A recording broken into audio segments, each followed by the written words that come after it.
सत्य घटना, सत्य की तहता।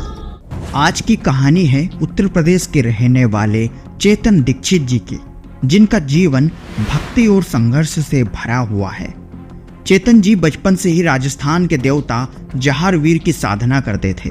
उनकी गहरी आस्था के कारण चेतन जी को देवता के दर्शन भी हुए और उनसे बातचीत भी होती थी। करता था और जहारवीर से मेरी बात भी होती थी।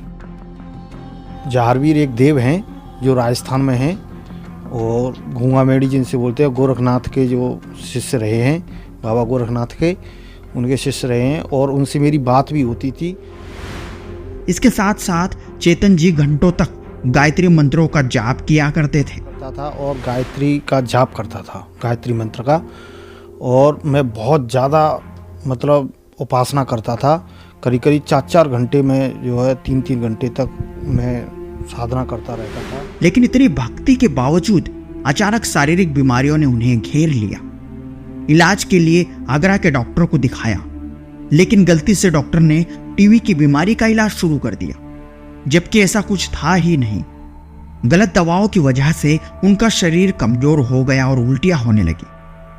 फिर जब अलीगढ़ यूनिवर्सिटी में जांच कराई तो पता चला कि उन्हें अल्सरेटिव कोलाइटिस नाम की बीमारी है, जिसमें शरीर में बहुत ज्यादा एसिड बनता है और उल्टियां होने लगती है। इसके बाद उन्हें दिल्ली के ऑल इंडिया मेडिकल हॉस्पिटल में भेजा गया। मुझे गलत दवा दे गए। उन्होंने मेरा टीबी का ट्रीटमेंट दे दिया। टीबी मुझको थी नहीं, तो वो फिर वहाँ से मुझे मतलब रेफ़र कर दिया गया ऑल इंडिया मेडिकल इंस्टीट्यूट, तो दिल्ली। वहाँ मुझे दिखाया गया तो मुझे डॉक्टरों ने बताया कि आपके शरीर में कभी 40 किलो से ज़्यादा वजन नहीं होगा और आपके समय समय पर ऑपरेशन होंगे और आप जियोगे जब तक दवा खाओगे। चेतन जी का जीवन मानो इस बीमारी की वजह से ही रुक गया था। फिर एक दिन चेतन जी को संत रामपाल जी महाराज जी के शिष्य मिले। उन्होंने चेतन जी को ज्ञान गंगा पुस्तक दी। इस पुस्तक को पढ़कर चेतन जी ने संत रामपाल जी की शरण में जाने का निर्णय लिया और उनसे नाम दीक्षा ले ली। तो क्या चेतन जी को इस बीमारी से छुटकारा मिल सका? क्या उन्हें सच्ची भक्ति का मार्ग मिला? आइए जाने इस दिलचस्प कहानी को चेतन जी की जुबानी। नमस्कार सर। नमस्कार सर। सर क्या नाम है आपका? चेतन दीक्षित। चेतन जी आप कहाँ से हैं? मैं यूपी डिस्ट्रिक्ट हाथरस से आया हूँ। सर संत रामपाल जी महाराज से नाम दीक्षा आपने कब ली? मैं संत रामपाल जी महाराज से 1 जनवरी 2014 में जुड़ा था सर। सर संत रामपाल जी महाराज से नाम दीक्षा लेने से पहले क्या आप कोई भक्ति साधना भी करते थे? मैं भक्ति साधना करता था। मैं जहारवीर की साधना करता था और गायत्री का जाप करता था, गायत्री मंत्र का। और मैं बहुत ज़्यादा मतलब उपासना करता था। करीब 4-4 घंटे में जो है 3-3 घंटे तक मैं साधना करता रहता था। और मैं कक्षा 5 में जब पढ़ता था जभी से मैं साधना करता था और जहारवीर से मेरी बात भी होती थी। जहारवीर एक देव हैं जो राजस्थान में हैं और घूंगा मेड़ी जिनसे बोलते हैं, गोरखनाथ के जो शिष्य रहे हैं, बाबा गोरखनाथ के उनके शिष्य रहे हैं और उनसे मेरी बात भी होती थी। और मैं कक्षा 5 में जब पढ़ता था जभी से उनकी साधना करता था और गायत्री मंत्र का जाप करता था, बहुत ही ज़्यादा जाप करता था।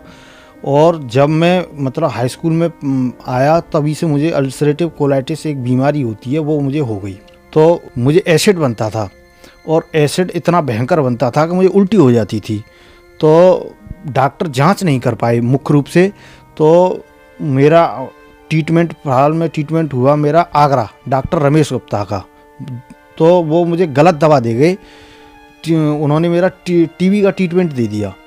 टीबी मुझको थी नहीं, तो वो मेरी उससे मेरा अल्सरेटिव ज़्यादा शरीर में मतलब एसिड बनने से अल्सरेटिव कोलाइटिस हो गई। और जिसको मतलब मैं काफ़ी इलाज कराया लेकिन कोई लाभ नहीं हुआ। फिर उसके बाद मैंने अलीगढ़ यूनिवर्सिटी में मेरी जांच कराई, पूरे शरीर का चेकअप हुआ। जब वहाँ मुझे पता चला कि मुझे अल्सरेटिव कोलाइटिस है अलीगढ़ मेडिकल में, फिर वहाँ से मुझे मतलब रेफ़र कर दिया गया ऑल इंडिया मेडिकल इंस्टीट्यूट, तो दिल्ली। वहाँ मुझे दिखाया गया तो मुझे डॉक्टरों ने बताया कि आपके शरीर में कभी 40 किलो से ज़्यादा वजन नहीं होगा और आपके समय समय पर ऑपरेशन होंगे और आप जियोगे जब तक दवा खाओगे। सर, आपके बताए अनुसार आपको एक बहुत गंभीर बीमारी थी और ऑल इंडिया मेडिकल में आपका इलाज भी चल रहा था, तो फिर संत रामपाल जी महाराज की शरण में आप कैसे आए? ऐसा है, मुझे उपासना करने का बहुत ज़्यादा शौक था। मतलब मैं इतनी साधना करता था कि मुझे जब तक मैं रामपाल जी महाराज की शरण में जुड़ा भी नहीं था, जब तक मुझे अपने पूर्व जन्मों का ज्ञान हो गया था और ये सोहम शब्द मुझे आने लग गया था और मैं इसको जानता भी नहीं था कि ये सोहम शब्द है क्या। और मैंने बीच बीच में कई गुरु भी बदले हैं और काफ़ी परेशान रहा इस दरमियान। और एक बार मैं अपनी बहन को लेने के लिए बस स्टैंड गया हुआ था, तो वहाँ पर एक भगत जी जो है पुस्तक बांट रहे थे, तो मैं उनसे एक पुस्तक लाया और पुस्तक मैंने तो नहीं पढ़ी, मैंने लाके मतलब पिताजी को दे दी। पिताजी ने पढ़ी और पिताजी उस पुस्तक को मतलब पढ़ करके आश्रम गए। फिर बाद में पिताजी मुझे आश्रम ले करके गए। तब मैंने संत रामपाल जी महाराज से नाम दीक्षा प्राप्त की।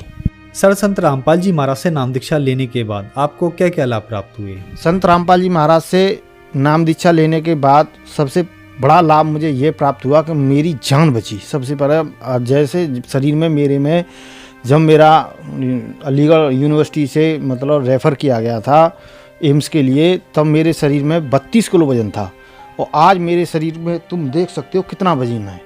मतलब मेरे शरीर में आज करीब 76 किलो से ऊपर वजन है। संत रामपाल जी महाराज के कारण, भक्ति विधि के कारण ही है। तब मेरी जान बचाई। और दूसरी बात, मेरे जीवन में एक गंभीर घटना घट गई।